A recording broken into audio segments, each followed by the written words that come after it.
Hey everyone, I'm Sarah, a 25-year-old nurse living with my parents and my older brother, Mark, in our family home. I work hard at the local hospital, pulling long shifts and even helping out with the bills. I thought we were one big happy family. But wow, was I wrong. Sarah, honey, can you grab some groceries on your way home? Mom would always ask. And like the dutiful daughter, I'd reply, sure, no problem. Meanwhile, Mark would stroll in empty-handed, and they'd be all, "Oh, Mark, you must be so tired from your important job." My best friend, Lisa, kept trying to make me see the truth. "Sarah, don't you see how they treat you differently?" she'd say. But I'd brush it off. "Come on, Lisa. They're my family. They love me." Then I met Alex, a super sweet teacher, and we hit it off right away. He started noticing things too.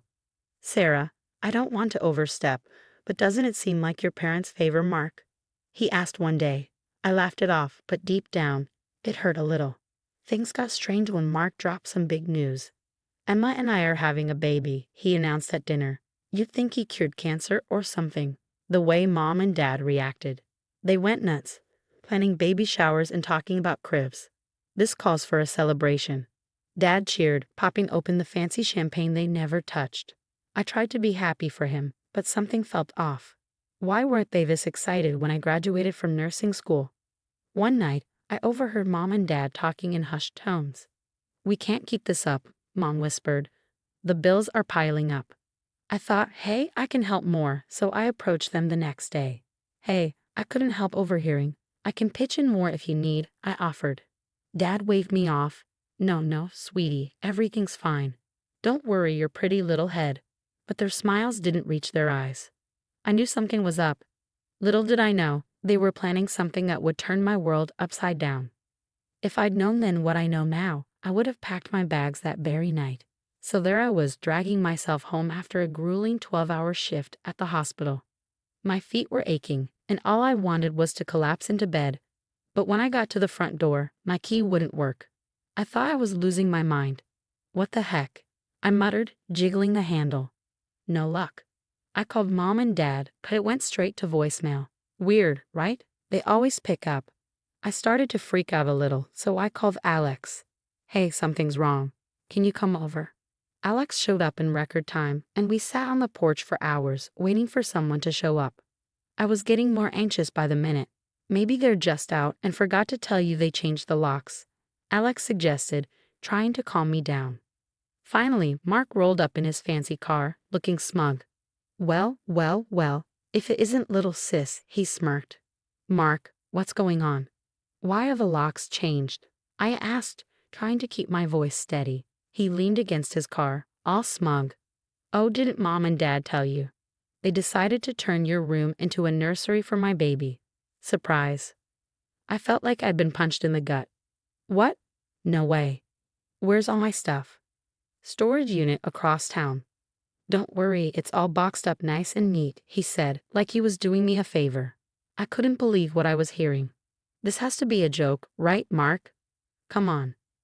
Just then, Mom and Dad pulled up. I ran to them, hoping for some sanity. "Mom, Dad, please tell me this isn't true." Dad looked uncomfortable, but Mom just sighed. "Sarah, honey, we thought it was time for you to spread your wings. You're an adult now." "Spread my wings? You're kicking me out." Now, Dad chimed in. "It's for the greater good of the family. Mark's baby needs a proper nursery." I was stunned.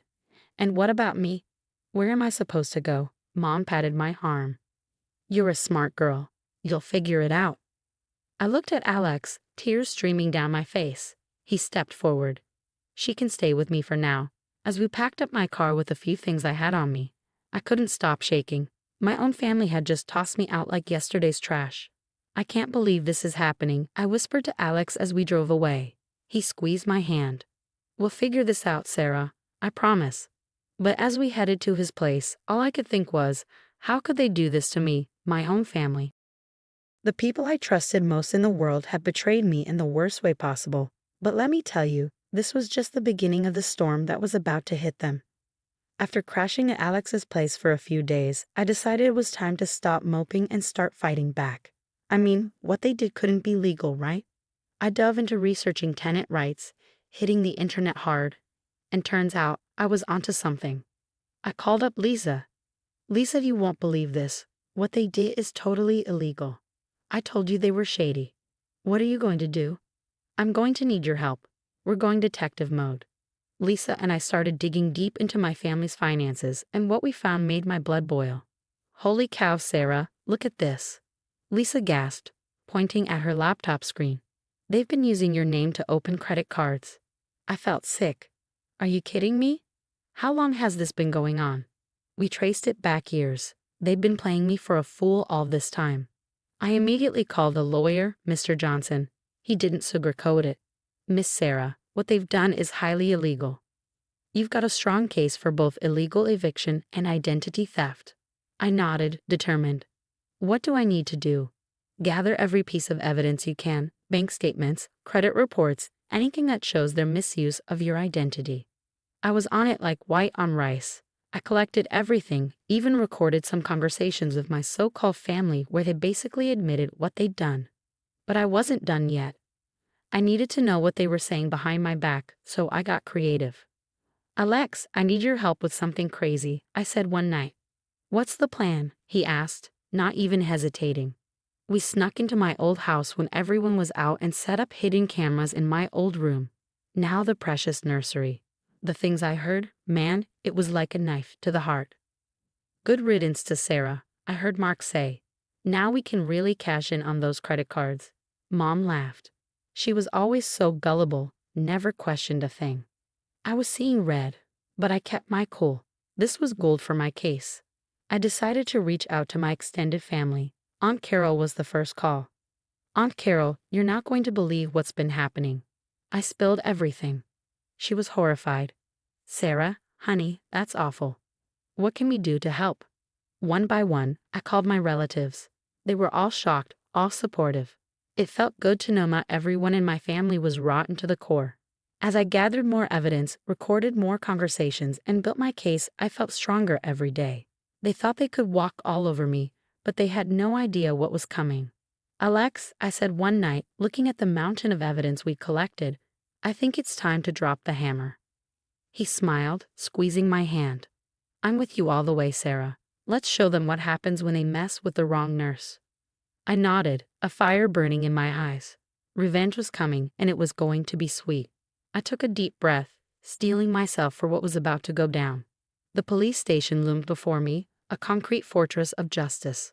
With my stack of evidence tucked under my arm, I pushed through the doors. I'd like to file a report for identity theft and illegal eviction. I told the officer at the desk, my voice steady despite the nerves churning in my stomach. The cop raised an eyebrow. That's some heavy stuff. You got proof? I nodded, dropping the pile of documents on his desk. Oh, I've got proof, all right. Bank statements, recorded conversations, the whole 9 yards. As the officer flipped through the pages, his eyes widened. Holy, he muttered under his breath. This is your family. Unfortunately, I replied, a bitter taste in my mouth. The next few hours were a blur of questions, statements, and more paperwork than I'd ever seen in my life. But when I walked out of that station, a weight had been lifted off my shoulders. The wheels of justice were finally turning. Days passed in a haze of anticipation, and then, out of the blue, my phone blew up with notifications. It seems the cops had made their move, freezing my parents' and Mark's assets faster than you could say, karma's But I wasn't done. Not by a long shot. I sent out invites for a family gathering, making it sound all warm and fuzzy. Aunts, uncles, cousins, the whole damn clan was going to be there. And boy, were they in for a surprise. The day arrived, and I watched as they all filtered into the house. Clueless smiles plastered on their faces. My parents and Mark looked particularly smug, probably thinking they'd gotten away with everything. I waited until everyone had settled in before dropping the bomb. So I bet you're all wondering why I called this little shindig. I began, my voice ringing out across the suddenly quiet room. Well, buckle up, because it's story time. I hit play on the recorder, and the room filled with the sound of my family's greed and betrayal. Gasps echoed around me as I laid up document after document, exposing every dirty detail of their scheme. You see, I continued, my eyes locked on my parents and Mark. These fine folks decided to steal my identity, rack up a mountain of debt in my name, and then kick me out of my own house. Cool, right? The silence was deafening, and then all hell broke loose. How could you? My aunt shrieked at my mom. I can't believe this, my cousin muttered, shaking his head in disgust. But the best reaction came from Emma, Mark's wife. She stood up, her face a mask of fury and betrayal. You son of a, she spat at Mark. I want a divorce. As Emma stormed out, slamming the door behind her, I couldn't help but smile. But I couldn't help but feel a twisted sense of satisfaction. The house of cards was finally tumbling down. When the day of reckoning arrived, the courtroom was packed. I sat in the front row, watching as my parents and Mark were led in, looking small and pathetic in their orange jumpsuits. The judge, a stern-faced woman with piercing eyes, glared down at them from her bench. How do you plead? She asked. They mumbled their guilty pleas, unable to meet anyone's gaze. I've seen a lot of despicable things in my time, the judge began, her voice dripping with contempt. But this takes the cake. To betray your own flesh and blood for personal gain, it's beyond comprehension. She sentenced them to jail time, not as much as I'd hoped, but enough to make them sweat. Plus, they were ordered to pay back every cent they'd stolen from me. As they were led away, Mark caught my eye. For a second, I thought I saw a flicker of remorse. But then it was gone, replaced by the same old arrogance. Some people never change. With the trial over, I finally had a chance to breathe. The house, which had been a source of so much pain, was now mine. Turns out all those years of rent I'd been paying amounted to a pretty significant stake in the property. But I couldn't stay there, too many bad memories. So I decided to sell it and use the money to start fresh. A few weeks later, I was unpacking boxes in my new apartment. It wasn't much, but it was mine. No strings attached, no manipulative family members lurking around every corner. To new beginnings, Alex said, raising a beer bottle. And to karma, Lisa added with a grin. I clinked my bottle against theirs, a smile spreading across my face. To freedom. As we laughed and joked, I felt something I hadn't experienced in years. Pure, unadulterated happiness. Sure, my family was behind bars, and I had to rebuild my life from scratch. But standing there, surrounded by true friends and free from the weight of lies and manipulation, I knew I'd made the right choice. Life's funny like that. Sometimes you've got to lose everything to gain something even better. And me? I gained myself back, and that's worth more than any house or family fortune. And that's where Sarah's story ends, folks. Now, I've got a question for you that might spark some debate. Do you think Sarah was justified in exposing her family's actions publicly, or should she have handled it more privately? What would you have done in her shoes? Drop your thoughts in the comments below. I'm really curious to hear your take on this. If you enjoyed this wild ride, why not hit that like button? And hey, if you want more stories like this, consider subscribing to the channel.